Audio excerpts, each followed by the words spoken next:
SER Podcast. Estás escuchando El Abierto de Hoy por Hoy. Cada día analizamos las noticias más relevantes de la actualidad, las claves políticas, económicas y sociales, con las voces de los protagonistas y los distintos puntos de vista de nuestros tertulianos.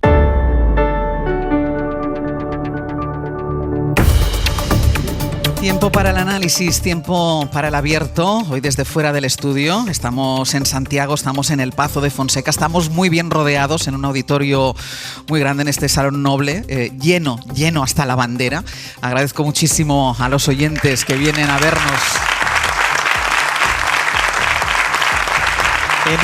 en una lluviosa mañana del mes de diciembre. Es un placer sentir el calor de los oyentes tan cerquita en una semana, además que se hacen ustedes, que ha sido muy especial para nosotros porque sabemos que están al otro lado, que son muchos los que están al otro lado, pero verles aquí cara a cara nos satisface y nos da muchísimo placer y muchísima ilusión. Así que vamos a empezar porque tenemos muchos temas, tenemos mucho material, se nos va a hacer corto este abierto. Han venido hasta Santiago José María Lasalle. ¿Qué tal? Muy buenos días. Buenos días. Tú estás en tu ámbito, de todas formas. Sí. Señor académico como tú. No, me encanta, claro, y además en un sitio con tanta prosapia, sí, desde luego. Estefanía Molina, muy buenos días. Muy buenos días. Yo también me gusta mucho la universidad, aunque no soy profesora como Lasalle, pero la verdad que es hermoso el lugar. Debo decir que cuando he entrado he dicho, no me matéis, digo, se parece al Parlamento británico.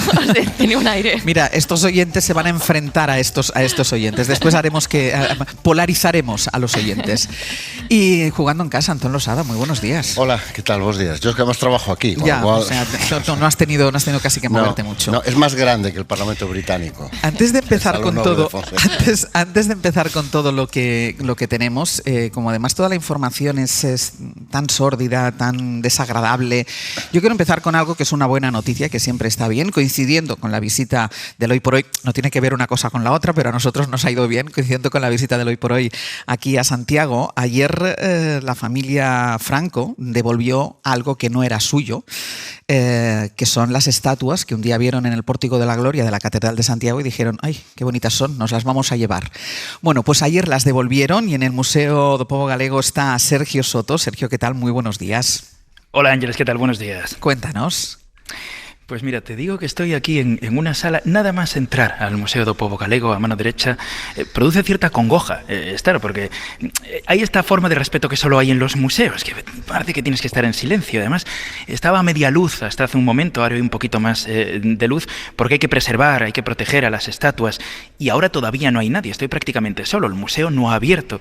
Hoy lo va a hacer a partir de las 11 de la mañana y por primera vez todos los gallegos, todos los que se quieran acercar, van a poder contemplar estas estatuas que ya han sido devueltas. Ayer se recibieron aquí en un acto institucional. Han sido necesarios 70 años de posesión ilícita, casi 10 de pelea judicial para que los Franco devolvieran las estatuas de las que un día el dictador se encaprichó en una visita que hizo al Pazo de Rajoy. Porque el franquismo, el dictador, no se lo puso nunca fácil a Galicia. Si estas estatuas se han convertido en un símbolo, es porque también se apropiaron del Pazo de Meirás con aquella suscripción pública obligada, o por el caso de corrupción Reace que implicó al hermano de Franco sin ninguna consecuencia, o por los veranos del Azor, o por tantas cosas. Por eso, por todo eso y por más, que hayan vuelto aquí Abraham y Isaac es una especie de desafío a décadas de utilización de Galicia como un patio de recreo. Ocurre, Ángeles, que esto ha acabado provocando sus metáforas. Mira, estoy aquí, las estaba observando. Hace ya unos años, en democracia, una democracia un poco titubeante aquí en Galicia en lo que se refiere para recuperar el patrimonio a veces, pero hace unos años la democracia las restauró. Estas, que quedaron escondidas por los Franco, no pasaron por ese proceso, así que frente a las originales que ya están en color, estas han quedado, digamos, en blanco y negro, en el gris de la piedra.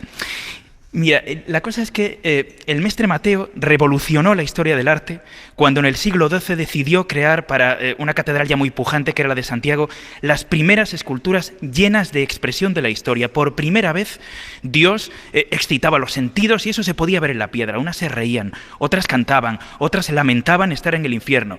Y, ironías del expolio, aquí tengo ahora delante a Isaac, que además está marcado por una cicatriz que se produjo en el robo y tiene cara de enfadado. Y ahora no tiene nada que ver con Dios, es porque ha pasado 70 años viendo a los Franco. Muchísimas gracias, Sergio. Hasta luego. Hasta luego, porque Antonio, esto funcionaba así, decía Sergio, utilizaban Galicia como el patio de recreo, esto funcionaba así, ¿no? Se encaprichaban de algo y lo conseguían. Sí, en eso era especialmente conocida la Carmen Polo, la mujer de Franco, que era un poquito cleptómana, y era famoso en los joyeros de Coruña, tenían un fondo de emergencia. Para cuando ella entraba en la joyería. Sí, porque ella entraba en la joyería, se ponía algo, decía, ¡ay, qué bonito! Y tal. Y se iba sin pagar. Entonces, a ver quién iba detrás de la mujer de Franco. Entonces, los joyeros de Coruña, o por lo menos era una leyenda urbana que había en la ciudad, tenían un fondo de solidaridad para cubrir las pérdidas. Bueno, lo que sucede hoy es solo un paso más en una historia que comenzó hace casi 20 años. Lo empezó, por ejemplo, el bipartito, que fue el que inició los trámites para recuperar el Pazo de Meirás al declararlo bien de interés cultural, y todavía queda mucho trabajo, porque al Pazo de Meirás hay que entrar casi de manera clandestina, todos son problemas, todos son dificultades, y todavía tenemos pendiente la Casa Cornide, en el casco antiguo de Da Coruña, que la familia de Franco se resiste con uñas y dientes a devolver lo que es... Lo que no era suyo. Bienes robados. Claro. Es que a veces parece que nos da miedo decirlo, ¿no? Sí, parece que cuando dices expolio queda un poco más fino, sí, pero es un robo. Es un robo. En el caso del Pazo de Meirás, un robo además que salió de las nóminas de los trabajadores de la provincia de A Coruña durante casi una década, que donaron voluntariamente una parte de sueldo para el Pazo de Meirás. Entonces, nos ha costado casi 2 décadas, pero bueno, aquí están de vuelta, Abraham y Isaac. Esta era la buena noticia con la que queríamos empezar, porque ya todos los gallegos y los de fuera pueden disfrutar de algo de lo que se les privó por un robo, por un encaprichamiento. Vamos a hacer una pausa y ya vamos a entrar en materia.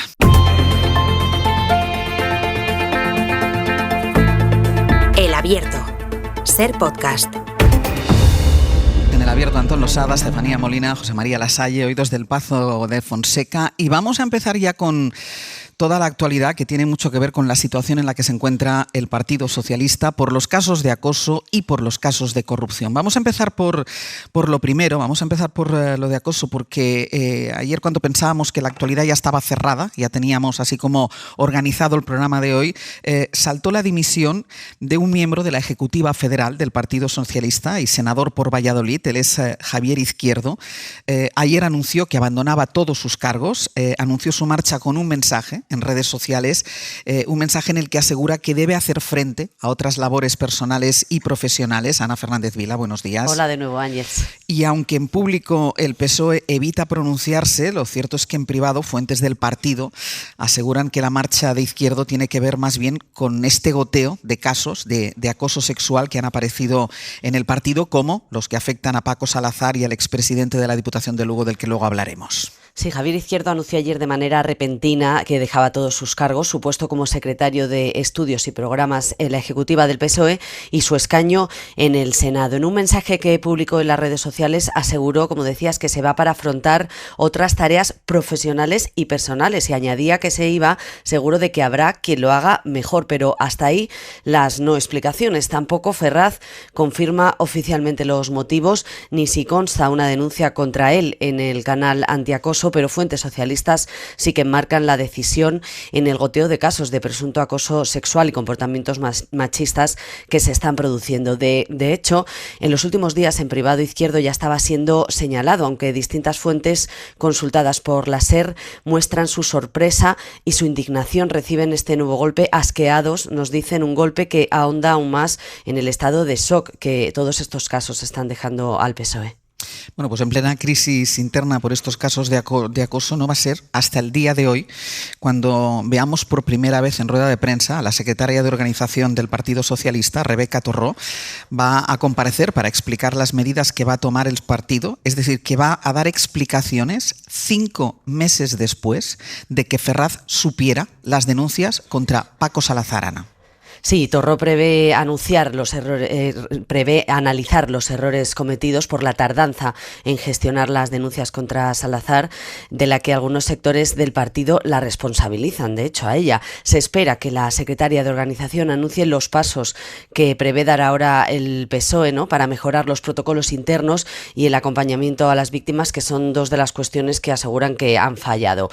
Por otro lado, también se prevé anunciar cómo quieren ayudar ayudar a las denunciantes para acudir a la justicia si así lo deciden ellas, porque la dirección insiste en que son las denunciantes las que tienen capacidad para dar este paso, a pesar de que sigue habiendo muchas voces en el partido que piden que sea el PSOE el que lleve directamente a la Fiscalía este caso. Se lo pidieron las secretarias de Igualdad de los territorios a Pilar Bernabé, la responsable federal de Igualdad. Se lo pidieron en la reunión que mantuvieron la semana pasada cuando estalló el caso. Hoy por la tarde Bernabé y Torró las vuelven a reunir ya de manera presencial en Ferraz, así que veremos cómo salen de esa reunión las responsables de Igualdad. Hay territorios que nos reconocen que acuden con pocas expectativas. La clave, Ángels, va a ser ver con qué contundencia califica Ferraz los comportamientos de Salazar tras la investigación interna que se ha realizado. Claro, porque decíamos que Torró va a comparecer 5 meses después de que supiéramos de las denuncias de Salazar, y hasta el momento, además en todo este tiempo y ante este goteo de denuncias por acoso, lo único que hemos escuchado entre los máximos dirigentes del PSOE y del Gobierno son disculpas y el compromiso de intentar evitar que casos así se repitan, pero, y tú lo mencionabas ahora, Ana, hay muchas socialistas que exigen más a la dirección, que exigen más contundencia tanto en las medidas como en la condena, y aunque la dirección quiere mostrar cierta normalidad en público, lo cierto es que esta crisis ha sacudido al partido, provocando incluso, yo creo que cierta división. Así que la pregunta, Ana, es ¿cómo está ahora mismo el PSOE después de estos casos? Pues bueno, por un lado sigue habiendo bastante malestar por la gestión, ¿no? Como comentábamos, Ferraz espera que la respuesta de hoy, que dicen será contundente, sirva para calmar un poco ese malestar, pero esto se mezcla ya, como decíamos, con un estado de abatimiento muy generalizado en las filas socialistas por la acumulación de frentes abiertos, también por los casos de corrupción. Nos lo reconocen muchos dirigentes con los que hablamos, que admiten que empiezan a tener dudas sobre si será posible aguantar el desgaste creciente lo que queda de legislatura, porque admiten son golpes continuos que afectan a dos de sus principales banderas, a la defensa de la igualdad, al feminismo y a la lucha contra la corrupción. El Gobierno niega que la legislatura está en riesgo. Fuentes de Moncloa aseguran que el hecho de que sigan aprobando leyes demuestra que siguen trabajando, que merece la pena seguir, que por eso hay que aguantar la legislatura, pero a todo esto, a todo este contexto, ¿no? a este sentimiento de desánimo se suma ahora el ciclo electoral que arranca ya en Extremadura, que amenaza con minar aún más el ánimo de los socialistas por los malos pronósticos, ¿no? que tienen en estas elecciones, estas primeras elecciones extremeñas. En una semana, el domingo que viene, no el siguiente, va a haber elecciones en Extremadura. Ana, gracias. A vosotros. Vamos a empezar con el análisis de los casos. Después hablaremos de la corrupción, porque al final es el cúmulo de todos el que lleva al partido a esta situación que nos comentaba ahora mismo Ana, y a la espera además del resultado de esas elecciones en Extremadura. Pero sobre los casos de acoso, Lasalle dice, va a intentar, bueno, lo no lógico es que la secretaria de organización no haya comparecido hasta ahora, no ha dado ni una rueda de prensa todavía. Recordemos que el caso Salazar estalló cuando Salazar iba a ser nombrado secretario de organización del partido, y ahí se supo de las denuncias. Hasta el día de hoy no va a haber una explicación por parte de la secretaria de organización. Decía Ana, va a intentar explicar el porqué de la tardanza. Yo no sé cómo se explica una tardanza de 5 meses. Yo creo que ese es el principal problema que tiene ahora mismo el Partido Socialista, ¿no? Porque está comprometiendo lo que hasta el momento ha sido uno de sus activos políticos más importantes, que es precisamente la lucha contra el machismo, y por lo tanto un programa político y un modelo de reflexión y de narrativa sobre la igualdad de género que ha sido muy beligerante en estos temas y que ha capitalizado durante mucho tiempo el liderazgo del Partido Socialista alrededor de este asunto, ¿no? Por lo tanto, esto provoca realmente una sacudida muy fuerte, entre otras cosas ya no por la desidia con la que ha abordado la tramitación de una investigación o un expediente interno. Ya sabemos cómo funcionan los partidos y los códigos de lealtades internas que muchas veces existen, o incluso la propia burocracia que acompaña el trabajo de estos, ¿no? Pero hay una desidia obvia por la propia temática que está poniendo sobre la mesa, y que además ahora mismo afecte a quien era el secretario de Estudios y Programas, es decir, quien lidera la narrativa del partido y por lo tanto está desarrollando las ideas, las propuestas, la reflexión y la presentación en público de algo tan importante para el Partido Socialista como es la lucha por la igualdad de género, pues evidentemente le comprometen, creo que con mucha más intensidad al Partido Socialista que el tema de la corrupción, que es algo mucho más repartido, que afecta a todos los partidos, que ahora le está tocando más al Partido Socialista y se visibiliza más porque es el partido de gobierno, pero que el partido de gobierno en un tema tan emblemático como este, cuando además ha estado manteniendo un pulso con Podemos, con Sumar, en quién lideraba esta cuestión, muestre esta debilidad y esta resistencia interna tan machista que de alguna manera afecta a la propia estructura y que es algo probablemente compartido por todas las organizaciones humanas en las que los hombres y las mujeres convivimos, ¿no? Pero claro, en este caso resulta todavía mucho más impactante y sobre todo cuando tienes un horizonte que el 21 de diciembre te está planteando un check, un testeo que puede tener unas consecuencias políticas que sean realmente una sacudida, no solo para el momento actual, sino para toda la legislatura. Estefanía. Sí, hablaba Lasalle de la desidia evidente, de un retraso de 5 meses, pero yo creo que hay incluso algo peor. A cualquiera le puede entrar la sospecha si los canales internos de los partidos, en este caso el del PSOE, no se ha convertido en una forma de que ahí mueran los temas que no me interesa que salgan a la luz. Es decir, que alguien proteste por ahí y si quiero te tramito tu queja y si no, pues mira, ahí se queda. Hasta que ha sido la prensa la que ha estado encima del tema y el revuelo mediático lo que ha hecho que finalmente pues tenga que comparecer hoy Rebeca Torró y tengan que dar explicaciones sobre esto. Pero claro, esto no tiene un pase. ¿Por qué? Porque es un partido, el Partido Socialista, que ha abanderado las grandes luchas del feminismo en este país, en la historia reciente de España. Y luego también tristemente porque le mancha esa bandera cuando son precisamente las mujeres, Carmen Calvo, Adriana Lastra, las que no han hecho nada, las que estaban allí y enarbolaban el feminismo, Andrea Fernández, y se ven ahora teniendo que dar explicaciones, 1, por las actitudes de algunos señores, y luego 2, que es lo que me parece todavía peor, que haya habido mujeres, presuntamente, que sabían esto y ahí lo dejaban morir. Esto es lo peor, o sea, las mujeres no podemos ser, perdón la expresión, las encubridoras de ciertas actitudes. Tenemos que ser las principales que pongamos el grito en el cielo. Y luego otra cosa muy importante. A fin de cuentas, hablamos mucho, ¿no?, del PSOE, de cómo está pasando esto. Pero yo quiero recordar que parte del feminismo que ha abanderado este gobierno también ha sido muy de cara a la galería. ¿Por qué? El núcleo duro de Pedro Sánchez estamos descubriendo que eran todo hombres. El piñol, que dirían los catalanes, ¿no? El núcleo duro en Moncloa, exacto, el hueso de la aceituna, eran todo hombres. Y creo que eso también explica ciertas actitudes. Es decir, tenían unas vicepresidentas muy importantes y de máximo prestigio. Nadia Calviño, Teresa Rivera, la vicepresidenta Yolanda Díaz. Sí, pero al final son perfiles muy técnicos y esto a mí me lleva a una reflexión que es, nos revestimos de mujeres con prestigio, pero al final vemos que algunas decisiones, quien parte el bacalao, siguen siendo hombres. Y creo que esto también hay que tenerlo en cuenta. O sea, el que tenía ahí mando en plaza era los señores del Peugeot, eran los señores del Peugeot. En Moncloa la mayoría ahora mismo son hombres. Entonces yo creo que también hay que reflexionar sobre eso. Antón. Bueno, yo es que creo que el Partido Socialista cree que haciendo hoy lo que tenía que haber hecho hace meses ya va a cumplir el expediente y va a resolver la situación. Y claro, es que llega con mucho retraso. O sea, presentar hoy el informe que tenía que haber presentado hace 3, 4 meses ya no va a resolver esta situación, ¿no? Aquí hay 2 elementos diferentes. Uno, los casos per se, que son repugnantes y asquerosos y que ya por sí son un problema. Y yo creo que lo que en este momento más daño le está haciendo al Partido Socialista, que es la sensación de que se encubrían, de que la organización guardaba silencio, que denunciar, que ya de por sí es una experiencia traumática, al hecho de denunciar se sumaba pues el silencio, el obstruccionismo y la complicidad de una organización que prefería mirar para otro lado. Y yo creo que es lo que en este momento hace más daño al Partido Socialista. El Partido Socialista en este momento yo creo que no es consciente de que esta crisis afecta a un valor capital, a un valor esencial de la identidad del Partido Socialista, O sea, no es una crisis más. No, lo que decía él, afecta más esto seguramente que la corrupción. Y sobre todo a la gente del propio partido y a los votantes, tanto hombres como mujeres, ¿no?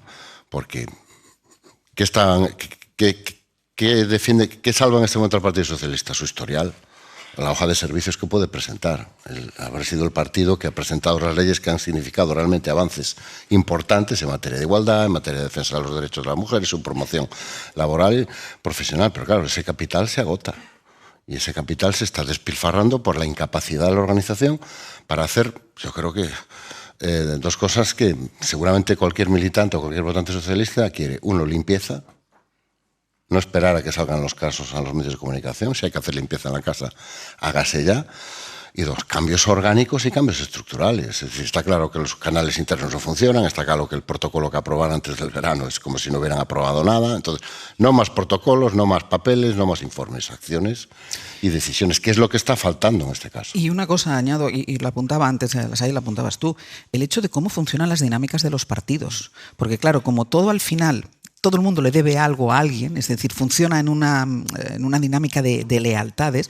Entiendo que eso es lo que contribuye, además de toda esta lista que hacía Antón, lo que contribuye, bueno, a no sacarlo a la luz.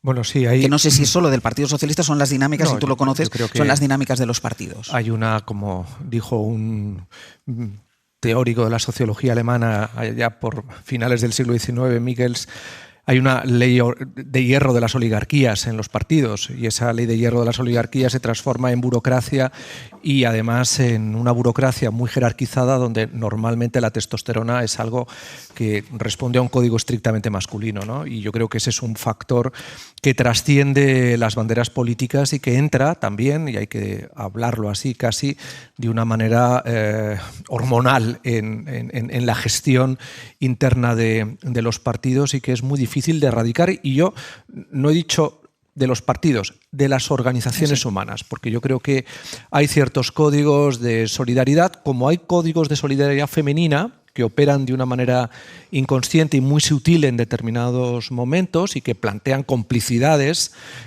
profundas, pero que no se explicitan muchas veces a los ojos de los hombres que se asoman a esas situaciones. Por el otro lado sucede lo mismo. Hay ciertos códigos masculinos que tienden a comprender, paliar, reconducir lo que de otra manera el lenguaje jurídico, el lenguaje político dejan meridianamente claro, ¿no? Y por lo tanto estamos entrando en un territorio de educación sentimental, de aspectos mucho más sutiles que son por eso quizá más difíciles de erradicar. Sí, estoy completamente de acuerdo. Creo que los partidos, sobre todo en la política, muchos de los colaboradores que rodean al líder, a los cargos intermedios, se generan una serie de lealtades y confianzas de, bueno, yo sé esto, tú sabes lo otro, yo miro para el otro lado, no nos vamos a hacer daño. ¿Por qué? Porque al final los partidos son como ejércitos, ¿no? Estás batallando en guerra contra los otros partidos y no quieres que las filas se te dispersen. Pero fíjate, yo ayer reflexionaba de algo muy interesante, porque siempre hemos dicho, aquí en este programa lo hemos hablado, del liderazgo tan presidencial y fuerte que tenía Pedro Sánchez. Él, cuando llegó, laminó el Comité Federal bajo aquella idea de es más democrático que sean los militantes quienes elijan al líder, sí, pero también porque venían de echarlo los del Comité Federal, que eran los varones. Les quitó un poco el poder para que ya nunca más le pudieran echar. Entonces, tenía un control férreo y tiene un control muy férreo de su organización. Pero curiosamente son estas pequeñas gotas de estas denuncias, estas mujeres, ahora cae un señor aquí, ahora cae un señor allá, que no son parte de lo que es la distribución de facto del poder, es decir, la distribución que hay en el reglamento, pero que tienen capacidad, yo creo, de hacerle mucho daño al partido. Y es más, si esto sigue en goteo, esta idea que tiene el gobierno de, bueno, podemos llegar hasta el año 27 porque ayer aprobamos 2 o 3 leyes o 2 o 3 cuestiones, pues cuidado, porque estas pequeñas gotas, al final, gota a gota... Déjame que ahora continuaremos a la vuelta, porque además nos vamos a centrar en Galicia. Uno de los casos de acoso afecta a esta comunidad porque tuvo que dimitir el presidente de la Diputación de Lugo. A ello iremos a la vuelta.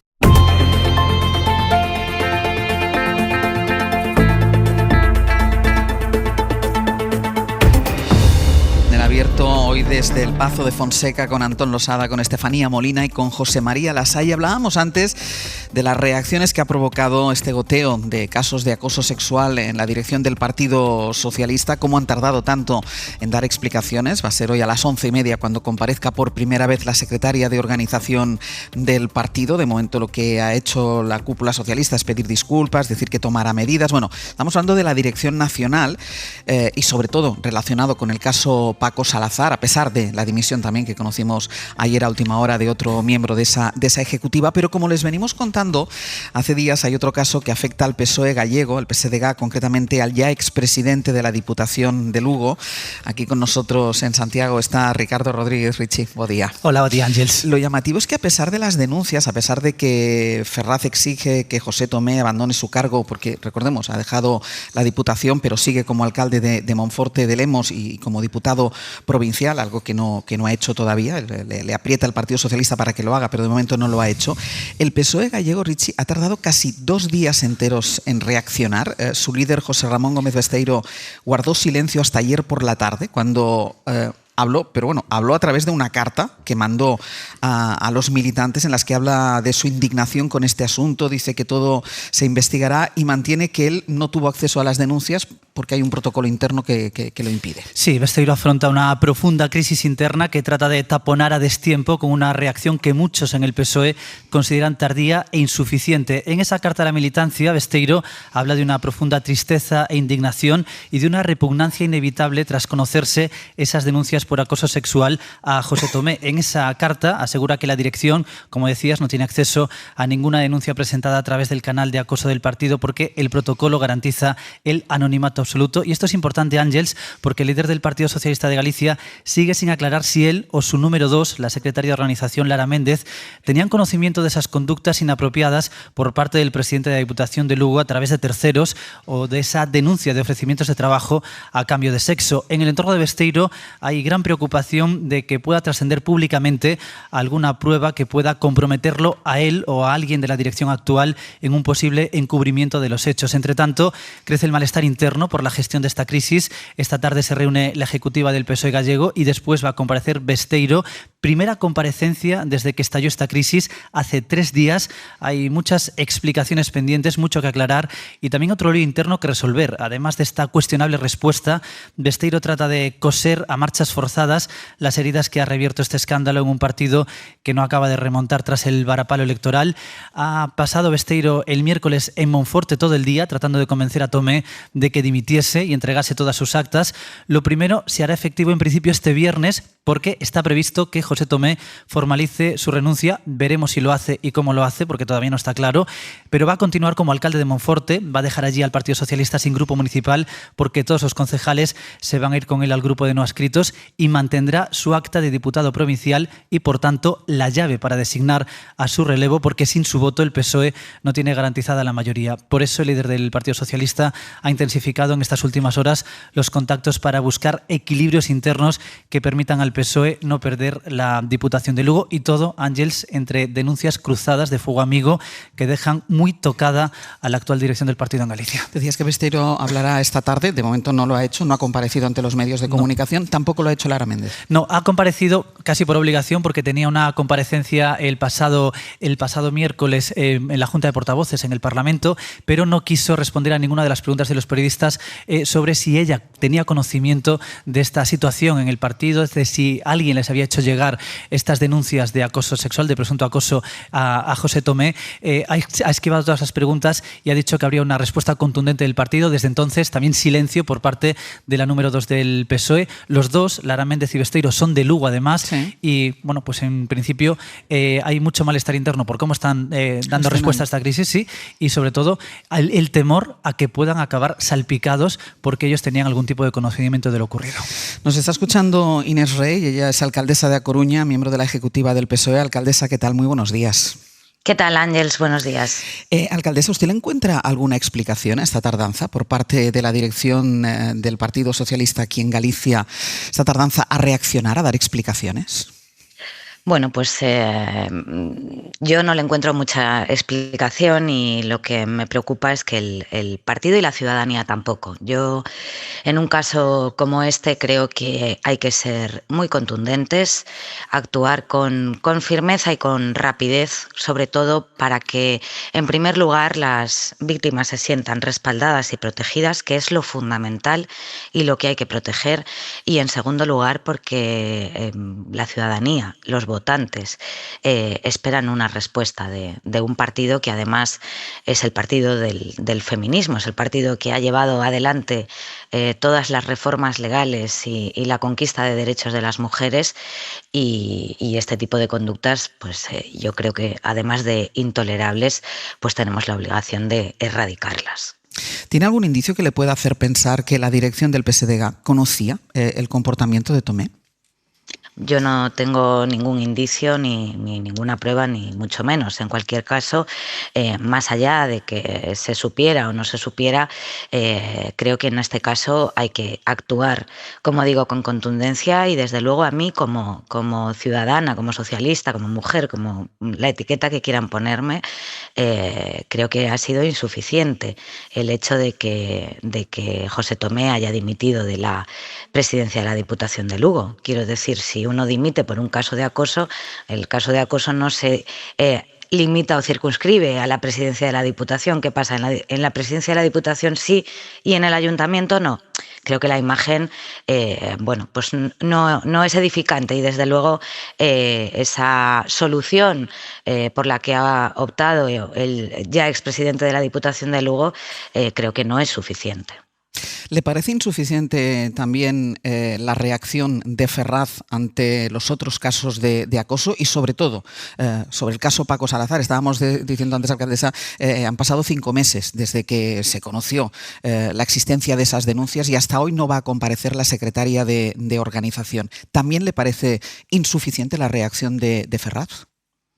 Mire, la reacción de Ferraz en el caso de Paco Salazar fue muy contundente, fueron cuestión de horas, y a partir de ahí el Partido Socialista se ha dotado de un protocolo para canalizar los posibles casos de acoso que hubiera, un protocolo que garantiza que quien denuncia pues mantenga el anonimato hasta el tiempo que considere, con una comisión independiente, y creo que la secretaria de organización, Rebeca Torró, pues ha hecho y hace una magnífica labor en este sentido. A lo mejor el problema pues está en el propio protocolo, que habrá que mejorar, pero en cualquier caso en este partido se actúa unas veces más rápido y otras veces con menos celeridad de la que nos gustaría. Lo que pasa es que a veces se confunde la contundencia con el hecho de apartarle, y eso pasó cuando iba a ser nombrado secretario de organización el propio Paco Salazar. Inmediatamente, es verdad, se reaccionó, pero desde ese momento hasta ahora no parece que haya habido contundencia en la reacción. Bueno, supongo que eso ha sido porque se trataba pues de poner a funcionar el protocolo, de mantener el anonimato de las presuntas víctimas, y se ha hecho con todas las garantías y demás, ¿no? En cualquier caso, yo sigo reclamando pues esa contundencia a nivel federal y aquí en Galicia, más que nada porque son comportamientos que no tienen cabida no solo en un partido político, sino en la sociedad. Estamos asistiendo a discursos negacionistas de la violencia machista, de la violencia de género, algo que es transversal a toda la sociedad. Pasa en los partidos, pasa en las empresas del IBEX 35 y pasa en las comunidades de vecinos. Quiero decir, lamentablemente todavía las mujeres sufrimos una desigualdad estructural, pero nosotros tenemos la obligación, más si cabe el Partido Socialista, de actuar con contundencia, de erradicar este tipo de comportamientos y de explicar claramente que estos compañeros no tienen cabida en este partido, ¿no? Y eso, yo echo de menos pues que mis compañeros con responsabilidades orgánicas, que los hay y muchos todavía, porque las mujeres seguimos siendo minoría, pues también salgan y hablen con contundencia, sin miedo. No pasa nada, no se está cuestionando el liderazgo de nadie cuando uno sale a decir la verdad y cuando uno sale a decir pues la indignación, el asco y el sentimiento que tiene. Alcaldesa, una última pregunta, porque esta tarde vuelve a haber reunión de la responsable de Igualdad del Partido Socialista, de Pilar Bernabé, junto con la secretaria de Organización y las responsables de Igualdad de las diferentes comunidades. Hay mucho malestar, ya pasó en la reunión anterior, que fue por vía telemática, esta vez se verán personalmente. Muchas de estas responsables de Igualdad piden que se lleve el caso de Paco Salazar a la Fiscalía. ¿Usted pide también que se lleve el caso de Paco Salazar a la Fiscalía? Mire, yo lo que pido es que tenemos que actuar con firmeza. Si hay indicios de delito, evidentemente hay que acudir a la Fiscalía y hay que apoyar y acompañar a las víctimas en ese camino que es complicado, que es doloroso y que no pueden sentirse solas. A mí no me vale el argumento de no hago nada internamente porque la víctima no quiere denunciar. Pues en determinados momentos hay que actuar antes, hay que hablar con los compañeros y hay que depurar responsabilidades. Pues Inés Rey, alcaldesa de A Coruña, miembro de la ejecutiva del PSOE, muchísimas gracias por atendernos y muy buenos días. Gracias a ustedes, buenos días. Abierto Antón Losada, Estefanía Molina y José María Lasalle. Hablábamos con la alcaldesa de A Coruña, que forma parte también de la ejecutiva del Partido Socialista, y le preguntábamos por algo que nos estaba comentando Richie, que es la tardanza en la reacción por parte de la cúpula del Partido Socialista aquí en Galicia. 2 días de silencio para después hacer pública una carta dirigida a la militancia, pero no respondiendo a preguntas, no dando explicaciones y sobrevolando sobre Besteiro, sobre su número 2, esa sospecha de que pudieran saber algo de los comportamientos del expresidente de la Diputación de Lugo. Antón. Bueno, sobre todo la sensación que te queda de que mucha contundencia retórica, mucho adjetivo, mucha indignación, ¿no? Pero pues llegas a la hora de los hechos y te queda la sensación de que a lo mejor el líder del Partido Socialista estaba más preocupado por mantener la Diputación que por reaccionar ante este caso. Y eso yo creo que es lo que es realmente irritante, y puede ser irritante para la gente que vota al Partido Socialista y que a la hora de meter su papeleta, lo que ha hecho el Partido Socialista y lo que ha hecho en general la izquierda por promover los derechos de las mujeres, pues esté especialmente irritado. Es decir, yo veo la secuencia, igual que veo la secuencia con Paco Salazar, y la sensación con la que me quedo es que había cosas más importantes que proteger a las víctimas para esos responsables. Y había cosas que preocupaban más que sancionar la conducta de la persona en cuestión. Y ahora, escuchando esto, te quedas con la sensación de que en este momento a la dirección del Partido Socialista en Galicia le preocupa mucho más la Diputación, la alcaldía de Monforte, si somos capaces o no de mantener el gobierno, que tomar decisiones y ser contundente a la hora de tomar esas decisiones, ¿no? A mí me empieza a recordar un poco, no sé si recuerdas, cuando Aznar decía aquello de es que somos incompatibles con la corrupción, y luego resultó que no, que había una altísima compatibilidad entre el Partido Popular y la corrupción, ¿no? Claro, somos los feministas, somos el partido del feminismo. No.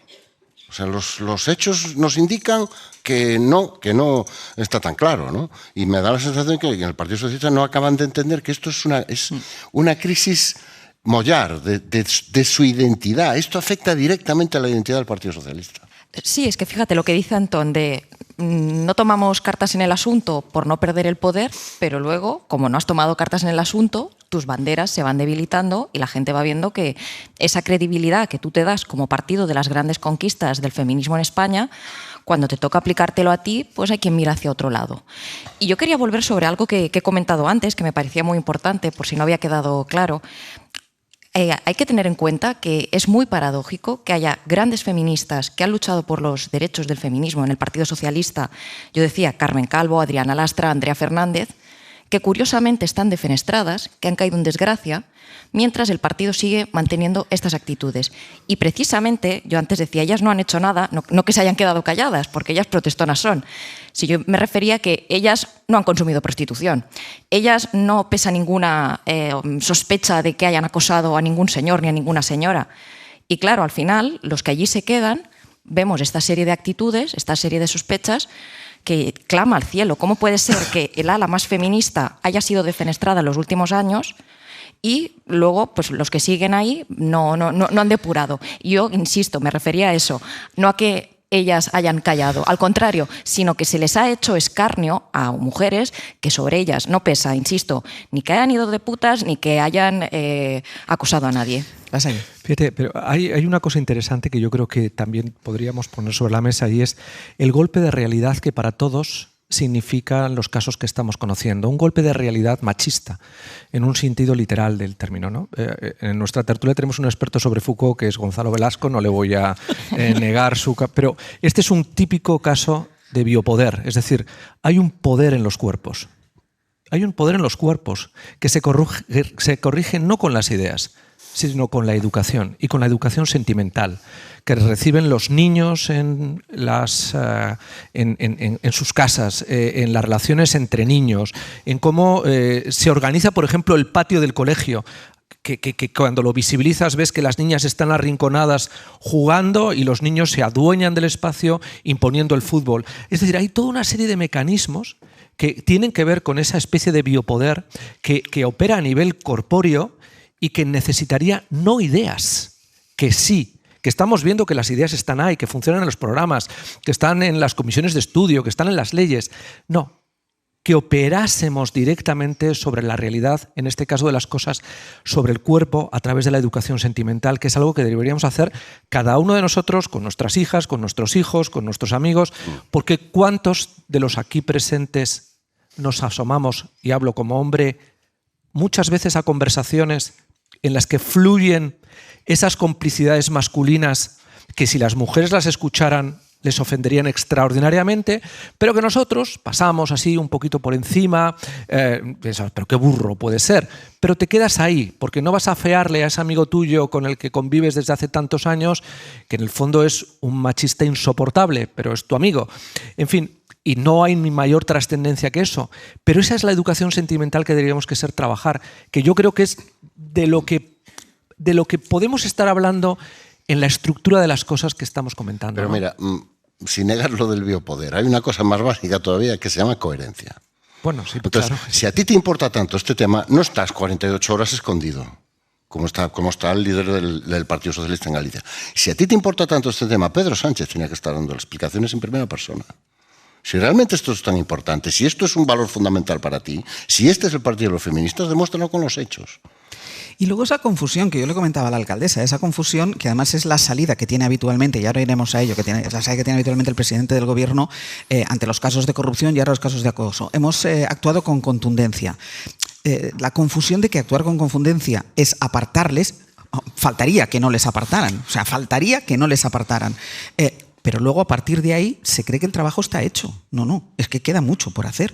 Y no solo por cómo tiene que tener los mecanismos dentro del partido para evitar este tipo de comportamientos, sino por algo que decía ahora Lasalle que me parece importantísimo, que es esa educación. Pero si has construido un liderazgo que es hiperliderazgo, claro, no llegas a todos los temas. Claro. Si tienes la agenda internacional... Este es capital. Claro, es que este es capital. Es evidente. No es un tema más. Sí. Pero eso lo que pone de manifiesto de nuevo es que el Partido Socialista adolece de un problema de hiperliderazgo también, en el sentido de que todo pasa por él. Y cuando todos sabemos que algo pasa por tu padre, por tu amigo, por tu jefe, se bloquean las situaciones, porque nadie se atreve a tener iniciativa ni autonomía a la hora de gestionar determinadas cuestiones que no tienen que llegarle a él. Y este también es un problema que habría que analizar, ¿no?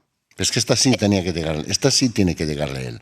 Porque en el caso que nos ocupa del exasesor, era una persona de su círculo de confianza. Es él el que tiene que dar las explicaciones. Ya con hiperliderazgo y sin hiperliderazgo. Es que es alguien que te ha ayudado a llegar a donde estás, que forma parte de tu círculo de confianza, que ha formado parte de tu círculo de confianza, y además está en un contexto donde otras personas que formaban parte de tu círculo de confianza por otros asuntos también en este momento están teniendo problemas. Es que esa es la cuestión aquí. Nos hemos cansado de repetir, quienes hemos tenido ocasión de hablar con el presidente del gobierno, de preguntarle, tanto por los casos de corrupción como por esto, ¿usted no intuía algo? Tú acabas de poner un ejemplo. Tú sabes en tu círculo de amigos quién es un machista. Tú lo sabes. Otra cosa es cómo reacciones tú por esos de los códigos que tú hablabas antes. Pero tú sabes quién es un machista. Las mujeres sabemos en nuestros propios círculos quiénes son machistas. Incluso nuestros propios amigos. Tenemos amigos que son machistas. Entonces, es muy, muy raro la respuesta de no, para mí era otra persona diferente. No. O sea, tienes que saberlo o intuirlo. Pero desde luego, y es que es más, hemos generado un entramado de, bueno, aquí hay canales para que la gente denuncie, como yo decía antes. Sí, pero esos canales se tienen que aplicar. Claro. Es decir, y estamos hablando de un partido que hace causa del feminismo. Tú ahora pregúntate en tantas otras instituciones, empresas, donde la persona que denuncia a lo mejor también tiene miedo, porque en todos lados hay vacas sagradas. Puede perder el trabajo. Exactamente, en todos lados hay vacas sagradas. Y claro, y es más llamativo en un partido que hace gala de eso. Y a ver, yo estoy de acuerdo. Es evidente que las mujeres somos conscientes de si el ambiente está enrarecido en algunos lugares con respecto a cómo tú te sientes al interactuar con ciertas personas. Eso es evidente. Claro, aquí nadie sabía nada. El yo no sabía nada, por un lado, no te exime de que alguien te lo haya dicho. O sea, no te rodeas de buenos colaboradores, porque alguien te tendría que haber dicho, mira, aquí está pasando esto. Pero claro, luego hay mucho por hacer. Insisto, el feminismo no es una cosa estética. Si es que los que siguen partiendo el bacalao son hombres. Déjame que vaya al otro tema que ahora mismo preocupa en el Partido Socialista, que son los casos de corrupción, porque la secuencia es tremenda, ¿eh? Empezando por los casos de acoso y llegando a la corrupción. Esta mañana les estamos contando también el nuevo informe de la UCO, que señala cómo la trama de los hidrocarburos destinó 1 millón de euros para intentar comprar a políticos implicados en el asunto. Miguel Ángel Campos, buenos días. Hola, buenos días de nuevo, Ángel. Parte de ese dinero se dedicó a la compra de un chalet para José Luis Ábalos, una vivienda que costaba casi 600.000 euros y que la trama le quitó cuando el exministro perdió su poder de influencia en otros ministerios, porque el objetivo, Campos, era ese, dice la Guardia Civil, que era comprar la voluntad del ministro Ábalos para que tratara de influir en la concesión de licencias para la empresa Villafuel, principal compañía señalada en este caso. Sí, aunque no lo consiguió. En concreto fueron los ya conocidos 585.000 euros gastados en el chalet de la alcaidesa para Ábalos, que finalmente la trama le quitó, porque las gestiones para obtener licencias de hidrocarburos no fructificaron y había perdido influencia al salir del ministerio. También 292.000 para Aldama y 7.000 para Coldo, que se reunía con los jefes de Gabinete de Industria y Transición Ecológica para abordar los permisos. Pero ante la falta de éxito, el líder de la trama, Claudio Rivas, cambia de estrategia en noviembre del 21, abandona los intentos por corromper y cumple con los requisitos legalmente establecidos, dice la UCO, para obtener las autorizaciones ministeriales. Solo a partir de entonces consigue los permisos necesarios para su empresa de hidrocarburos, Villafuel, en septiembre del 22. Querer cumplir con la ley hace que aflore tanto su identidad como la trama de Empresas Pantalla, y Hacienda inicia una inspección que concluye con la desarticulación del entramado. Solo 2 apuntes más, Ángels. La UCO afirma que Aldama contactó con el director de Política de Minas de Transición Ecológica porque incautó un mensaje del corruptor con un tal García Maroto en una aplicación altamente segura, cuando el director de Minas no se apellida García Maroto, sino García Hernández. La UCO resuelve la discrepancia afirmando que Aldama se equivocaría al guardar el nombre del contacto. Nos hemos puesto en contacto con el entorno del director de Minas y niega conocer a Aldama, haberse reunido alguna vez con él o tener aplicaciones seguras de mensajería, por lo que, según dice, se trataría de una deducción errónea de los agentes. Y por último, el lenguaje soez de los compañeros de Claudio Rivas en la trama de hidrocarburos. Constan WhatsApps en el informe en los que se refieren a Ábalos como el hijo puta del putero ha sido pillar la casa y darle al botoncito, o como tras ser cesado del ministerio por Sánchez, dicen que les ha llamado Aldama y cuentan que se ha enfrentado el putero al guapo. Se ha levantado en mitad de la reunión y delante de todos lo ha mandado a tomar por culo. Por lo visto, la mitad del partido está con el putero y la otra mitad con el guapo. ¿El guapo es Aldama? El guapo es Pedro Sánchez. Ah, perdona, porque me estaba quedando, digo... Vale. Mira, solo que estudies la posibilidad de que Aldama sea el guapo, me resulta preocupante. Por eso digo, yo mismo me estaba quedando preocupada. Te estabas asustando. Me estaba asustando a medida que avanzaba. Campos, sobre Creía Aldama. que era moneda de uso común. Ese apelativo para el presidente del gobierno. Perdona, es moneda de uso común, Campos. Bueno, es que es guapo. Mayor explicación. No es que sea moneda de uso común, es que es guapo. Campos, una cosa, sí, que ya que estamos hablando de Aldama, que aparece en todos los informes, ahora mismo, bueno, ayer supimos que el Supremo anunciaba la apertura de juicio oral contra Ábalos, contra Coldo García y contra Aldama, que están involucrados en la trama de hidrocarburos y también en el supuesto amaño de obra pública en transportes y en el caso Mascarillas, por el que el juez del Supremo anunció esa apertura de juicio oral. Pero a mí hay una cosa, Campos, que me llama muchísimo la atención, porque vemos a Ábalos y a Coldo en la cárcel, y Aldama, que aparece en todos los informes, aparece en medio de todos los fregados, él está libre. Y no solo en todos los fregados. Aldama es quien realmente consigue las mayores comisiones. No solo los 292.000 euros por los hidrocarburos, sino ganancias adicionales superiores al 1.000.000 de euros en esa misma trama, según la propia UCO, a las que hay que sumar al menos los 5,5 millones logrados por el caso Mascarillas. Hay vehículos, propiedades y cuentas en el extranjero. En cambio, a Ábalos le han hallado 94.000 euros de difícil justificación y ningún patrimonio o cuentas, porque el chalet que él defiende que fue un alquiler le fue retirado por la trama. También se le pagó supuestamente el alquiler a su pareja Jessica Rodríguez. A Koldo hay algunas propiedades bajo sospecha y pagos mensuales de 10.000 euros. La diferencia de ganancias es significativa, pero Ábalos y Koldo están en prisión y Aldama en libertad. Aldama fue puesto en libertad a petición de Anticorrupción por su promesa de cooperación en el caso Mascarillas, que inicialmente se llevaba solo en el Juzgado 2 de la Audiencia Nacional, pero también para que colaborase en la trama de hidrocarburos, que investiga el 5 y por el que estaba realmente en prisión provisional. Pues bien, a día de hoy, y más de un año después de recuperar la libertad,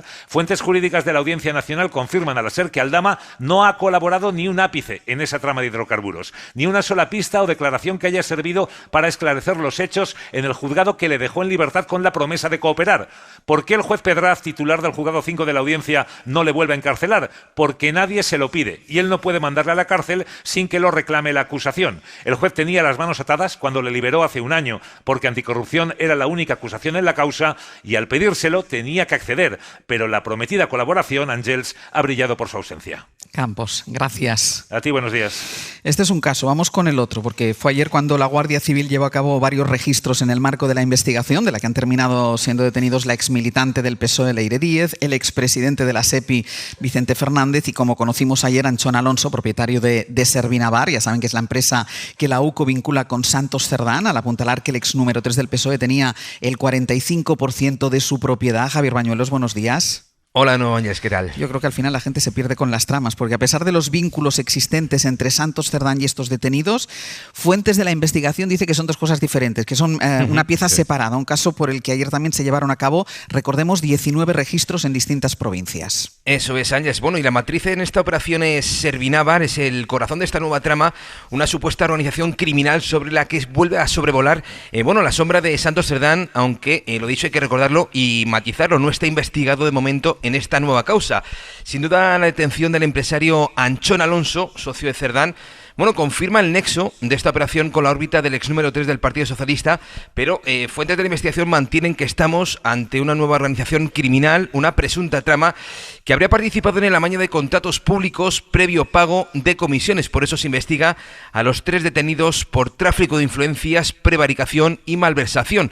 Lo cierto es que Anchón Alonso, Ángels, no fue arrestado durante el vendaval del caso Koldo, ni siquiera cuando la UCO descubrió que su empresa Servinavar fue utilizada para canalizar presuntamente el pago de las mordidas a Santos Cerdán, pero ahora la UCO sí ha visto motivos para ponerle los grilletes. Ayer, de hecho, la UCO volvió a registrar Servinavar acompañados del propio Anchón Alonso, el socio de Cerdán que, hay que recordarlo también, Ángels, guardó silencio en la comisión Koldo del Senado, solo abrió la boca cuando el senador popular Salvador Foronda le apretó por su fichaje del expresidente de la SEPI, Vicente Fernández Guerrero. Durante las fechas donde estuvo el señor Guerrero, del 21 al 23, a usted le adjudicaron 46 viviendas de protección oficial, la promoción de viviendas en Ibagaña sin concurso público y el túnel de Velate. Ya cuando le adjudican ya el túnel del Velate, ya se va. Ahí sí lo voy a corregir. Sin concurso público ni una. ¿Cómo? Ni una. Que sin concurso público no. No, sin concurso público. No. Bueno, pues ¿y a dedo? ¿A dedo? No, a dedo no. Sin concurso público no. Túnel de Velate fue a dedo. Se sabía antes de la adjudicación, 5 miembros lo sabían. Lo dijo aquí el secretario de la mesa de contratación. Esta nueva trama ya converge de nuevo en Navarra, territorio cerdán, pero tiene nuevas ramificaciones en otros puntos del país como Zaragoza, Madrid o Sevilla. Ahí se registró un despacho de abogados. Los agentes también irrumpieron en un piso donde Leire Díez se reunía con empresarios, un piso que le habría cedido el propio Vicente Fernández. Hay varias empresas en el radar, todas con vínculos directos con la SEPI, entre ellas Senusa, donde trabajó Leire Díez, o Mercasa, también Forestalia, donde se llevaron expedientes y contratos con una horquilla muy concreta, 2021 y 2023, mes. Ese es el intervalo bajo sospecha. Y fuentes de investigación Angels también nos confirman que ayer hubo registros en Herri Berri SL, una compañía de Olite en Navarra especializada en demoliciones. Mañana sabremos si la Audiencia Nacional mantiene en prisión a los 3 detenidos. Este sábado los 3, a partir de las 10 de la mañana, van a ser interrogados por el magistrado de la Audiencia Nacional, Antonio Piña. Mañuelos, gracias. Un abrazo. Mira, hoy que estamos haciendo el programa con oyentes delante, me da la sensación que tendremos que traer como una pizarra portátil y poner aquí las flechas de lo que une con uno, porque uno ya se pierde ante tantos casos de corrupción que tienen, es verdad, un nexo común, que es el amaño, sobre todo en la adjudicación de obra pública, y un nexo común, Antón, que es gente que se mete en política con la voluntad de delinquir y de delinquir al sistema de toda la vida. O sea, lo de las mordidas ha sido lo de siempre. Es decir, gente que se mete en esto para esto. Corrupción a lo bruto, a lo vasto. O sea, nada de finezas, nada de empresas pantallas, nada de... No, a lo bruto. Cómprame un chalet, colócame a la novia, vete, regálame un coche, ahora dame un Audi. O sea, una cosa... Parece un guión de Berlanga. Sí. Es que parece cuando ya escuchas las conversaciones... Parece un guión realmente de Berlanga, ¿no? De todas formas, hay cosas que llaman mucho la atención. Una es el caso de Aldama, que parece que es el gran corruptor, el gran beneficiario, y que por ahí anda paseándose tranquilamente y convertido en una estrella en los medios de comunicación. Yo creo que es importante recordar que Aldama sobre todo es alguien que pelea para ir el menos tiempo posible a la cárcel, en los varios juicios que tiene pendiente, lo cual yo creo que debe llevarnos a... Toda la información que venga de ahí es una información que hay que coger con pinzas y con mucho cuidado. Bueno, pero hay medios de comunicación que le ponen la alfombra roja constantemente. Sí, y que constantemente y que no ponen en contexto esta información, ¿no? Aquí la clave, más allá de la investigación judicial, que además, como está secreta, tampoco tenemos muchos detalles y todo lo que llega está fragmentado, ¿no? Es fragmentario. Yo creo que la clave es la consecuencia política que esto pueda tener, ¿no? Hasta ahora el Partido Socialista y Pedro Sánchez habían tenido un relativo éxito, sobre todo con sus socios, en encapsular esto como una trama de corrupción, pero que no tocaba a la financiación del partido. Pero claro, el encapsulamiento, vamos a ver qué elasticidad tiene y qué flexibilidad tiene. De momento no parece que haya nada que apunte en esa dirección, pero tampoco sabemos si lo hay, porque nos falta mucha información. Y yo creo que varios de los socios ya han marcado con mucha claridad que esa es la frontera, ¿no?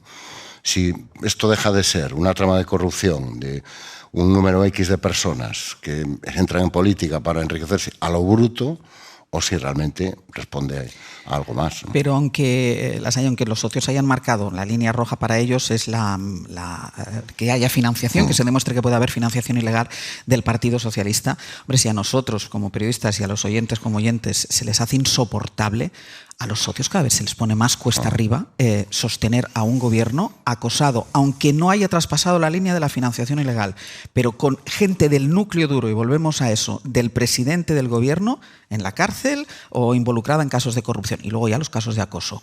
Yo creo que a los socios se les pone muy cuesta arriba. Sí y no. Sí en cuanto a la imagen y, por tanto, la capacidad de comunicación que se visibiliza alrededor de estas situaciones. Pero la política no solamente es comunicación.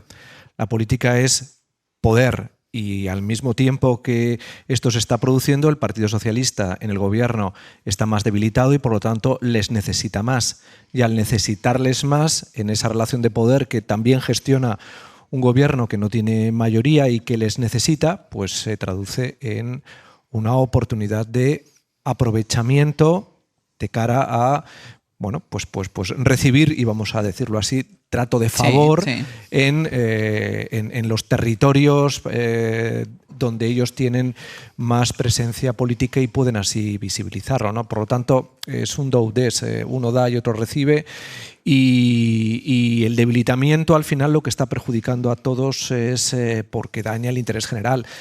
Y se acaba de ver, no tanto por lo que ayer se aprobó en el Congreso, sino por lo que no se aprobó, que es que se volvió a tumbar la senda de estabilidad y el techo de gas. Pero se habría tumbado igual, ¿eh? Da lo si mismo, no pero eso, se habría tumbado pero, igual. Antón, pero eso hace que llevemos ya 3 años sin un presupuesto. Y esto lo entiende todo el mundo. Es decir, si tú estás manejando como presupuesto doméstico el que tenías hace 3 años, cuando previstes unas obras en casa X, 3 años después hechas las obras, ese dinero se tiene que quedar ahí. No, lo tienes que emplear en otras cosas.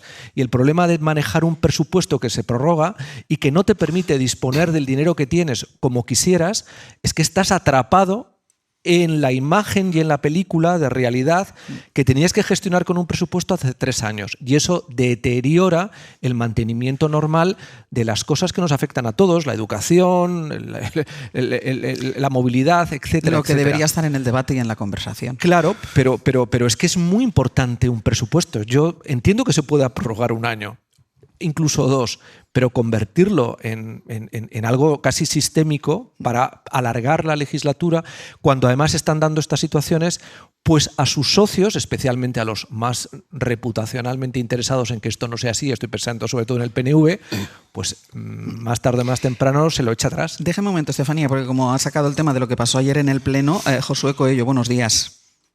Buenos días de nuevo. Estábamos hablando de la imposibilidad que tuvo ayer el Gobierno para sacar adelante la senda de déficit, pero pone en valor el Gobierno que sí pudo aprobar algunas medidas que se consiguieron sacar adelante. Sí, lo que vimos ayer en el Pleno es el reflejo de una realidad que asumen en el Ejecutivo. Dan por hecho que van a perder votaciones, como pasó ayer con la senda, que demuestra que por ahora no hay mayoría para sacar adelante unos presupuestos. Pero a cambio el Gobierno prioriza una agenda social que creen sí contará con el apoyo de los socios para dar estabilidad a lo que quede de legislatura. Y esta idea también se vio ayer en el Pleno. Se convalidaron 3 decretos, se aprobó definitivamente la Ley de Atención al Cliente y la Ley de Dependencia seguirá su trámite parlamentario. Por eso, por estas 5 victorias frente a una derrota, el ministro Félix Bolaños se felicitaba sin entrar en otras cuestiones. Hemos ganado el 90% de las votaciones. 5 leyes solo en el Pleno de esta semana hemos sacado adelante. Sobre Ábalos. Muchas gracias. Ese muchas gracias, al ser preguntado por Ábalos, refleja que en el Gobierno no están cómodos cuando les preguntamos por corrupción, y por eso quieren apostar por una agenda social que cohesione a unos socios que, ya lo decía, y se empiezan a estar cada vez más preocupados por la situación. Yone Belarra, Podemos, Maribel Vaquero, PNV, y Enrique Santiago, Sumar. Bueno, nosotras en Podemos estamos muy preocupadas, ya lo hemos dicho en numerosas ocasiones. Faltan muchas explicaciones por dar por parte del presidente del Gobierno. Bueno, vamos a ir poco a poco, ¿vale? Un poquito de tranquilidad y vamos a ver qué noticias van saliendo. Es verdad que todos los días amanece con una noticia nueva y preocupa. Sí que le exigiría al Partido Socialista que tuviera una actitud, desde luego, mucho más proactiva, porque no podemos estar todos los días con una nueva noticia. Pero, Ángels, estamos en las fechas en las que estamos y aunque el clima político es el que es, hay cosas que no cambian en el último pleno. Aprovecho para desearles a todos una feliz Navidad. Muchísimas gracias y felices fiestas. Pues nada, quiero felicitaros a ustedes, a todos ustedes las fiestas. Y quizá un deseo para el año que viene, ¿no? Que tengamos un Parlamento, desde luego, con menos conflicto, menos bronca, más solución y más acuerdos. Egu berri on danori. La felicitación navideña de sus señorías con algún deseo que, al menos en la teoría, no parece muy fácil de cumplir. Pero las formas que no se pierdan. Josu, gracias. Gracias a vosotros. Estefanía. Sí, decía Antón que aunque no hubiese habido el estallido, el arrecio, de que estén arreciando todos estos casos, igualmente no habría habido presupuestos. Pues yo diría sí y no. Es decir, es probable que el miedo de Junts, Alianza Catalana, estuviera ahí. Pero también es evidente que los costes de pactar con el PSOE se elevan si ayer pues, detienen a uno, al otro, una empresa pública, entran allí, entran allá, el exsecretario de organización en la cárcel. Entonces, yo creo que eso eleva los costes, aunque evidentemente Junts tiene otras casuísticas. Y creo que al Gobierno se le va a hacer muy agónico, porque realmente sí, el Gobierno quiere llegar hasta el año 27.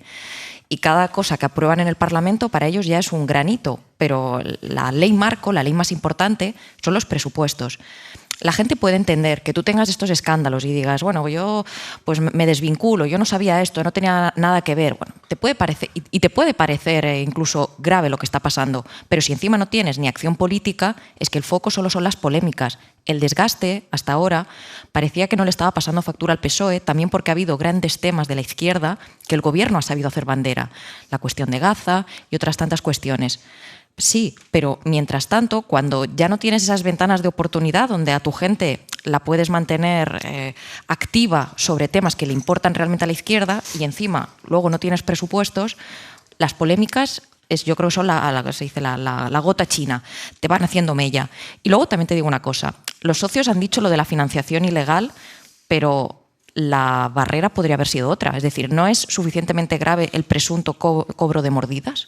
Es decir, la financiación ilegal es una de los motivos, de los topes de umbrales que ellos se han puesto, pero también han pasado cosas presuntas que son graves. Y por último, la administración pública es un elefante y yo creo que a veces las ramificaciones son infinitas. Creo que incluso para un gobierno es muy difícil estar encima de todo. Dejadme que el último minuto lo dediquemos a la reacción del Partido Popular a todo esto, porque hay voces dentro del Partido Popular que piensan que ahora es un buen momento para presentar esa moción de censura, que Feijóo se resiste. David Junquera, buenos días. Hola, ¿qué tal? Buenos días. Porque Feijóo sigue insistiendo en lo que lleva insistiendo, de hecho, desde antes que se escatallaran todos estos casos, que es que convoque elecciones Pedro Sánchez y confía, Feijóo, sobre todo en que Extremadura marque el inicio de un nuevo ciclo político. Hay un ejercicio muy sencillo para testar el ánimo del PP. Basta con plantarse en el pasillo del Congreso y mirar las caras, Ángels, las caras. Los parlamentarios populares, la dirección, parecen vivir una Navidad anticipada. No pueden ocultar su disfrute, su deleite con todo lo que está pasando. Visto lo visto, pues ya ni se habla de esa moción a la que hacéis mención. La cúpula popular ha decidido pararse a mirar el espectáculo. El sanchismo está desarticulado, dicen. ¿Para qué erosionarse tratando de juntarse con Junts cuando la esperanza es que el gobierno termine de caer por agotamiento? Con la idea de ayudar a que esto se acelere, la idea es convertir 2026 en un carrusel electoral trufado de dominguitos. Así los llama en broma un alto cargo popular. No un superdomingo, sino una sucesión de jornadas electorales que sean una tortura constante para los socialistas. El optimismo es tal que ya se permiten en Génova fantasear con un resultado, si no de mayoría absoluta en Extremadura, pues sí, muy abultado. En Extremadura no tenemos techo y aquí el gobierno pues se le está cayendo el techo encima. Es el análisis de la dirección. En este clima, el PP rompe puentes con el PSOE. En Génova ven un ardiz en la oferta de Bolaños para renovar el Constitucional. Creen que quiere cambiar el foco de la conversación, así que no se van a sentar porque concluyen que no se puede negociar nada con quien está saltando por los aires. Junquera, gracias. Gracias.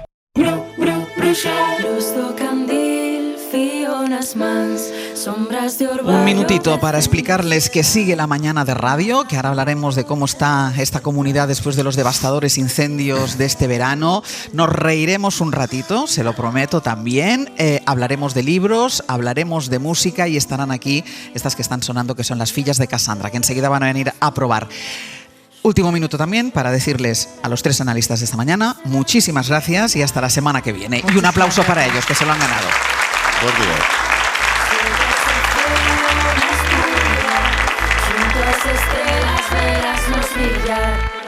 Para no perderte ningún episodio, síguenos en la aplicación o la web de la SER, Podium Podcast o tu plataforma de audio favorita.